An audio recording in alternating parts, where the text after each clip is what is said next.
भोरकुआ थाना क्षेत्र स्थित देवी अहिल्या विश्वविद्यालय में पिछले कई दिनों से कर्मचारी संघ द्वारा अपनी मांगों को लेकर प्रदर्शन किया जा रहा था और इसी दौरान 17 मई को भी प्रदर्शन के दौरान कुलपति के वाहन को रास्ते में रोक दिया था, जिस पर से आवेदन के आधार पर पुलिस ने शिकायत दर्ज की है।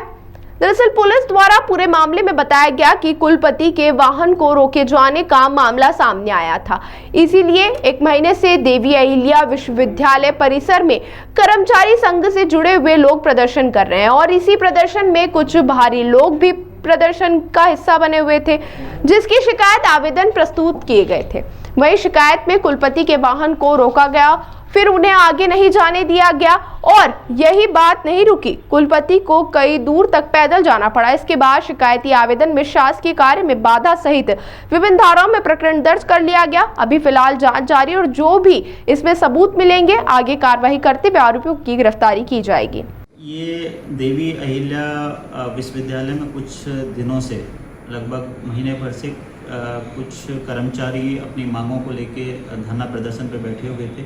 उसी के चलते 17 तारीख को माननीय कुलपति महोदय की गाड़ी को धरना प्रदर्शन करने वाले जो शख्स हैं, उन्होंने कुछ भारी व्यक्तियों को बुलाकर, जो हमारे पास आवेदन आया है उसमें ये जिक्र है कि भारी व्यक्तियों को बुलाकर उनका रास्ता रोका गया, उनको गाड़ी से नीचे उतरने के लिए मजबूर किया गया और पैदल चलने को मजबूर किया गया। इसी में विश्वविद्यालय की तरफ से हमारे एक आवेदन प्राप्त हुआ है और उस आवेदन पे से कल हमने एक इलीगल रिस्ट्रेन, क्रिमिनल इंटिमिडेशन और शासकीय कार्य में बाधा इन सेक्शंस में हमने FIR की है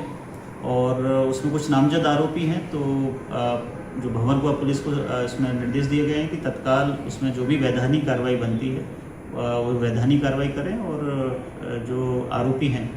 उनको माननीय न्यायालय के समक्ष पेश करें। सर, कर्मचारी संघ के जो अध्यक्ष थे उन्होंने रास्ता रोका था, क्या उनके खिलाफ या उनके साथ के लोगों के खिलाफ प्रकरण दर्ज हुआ? बिल्कुल, देखिए इसमें कुछ लोग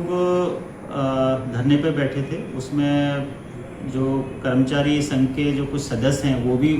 जैसा हमें आवेदन में लिख के दिया है और जो FIR का मजमून है वो भी उस वक्त घटनास्थल पर मौजूद थे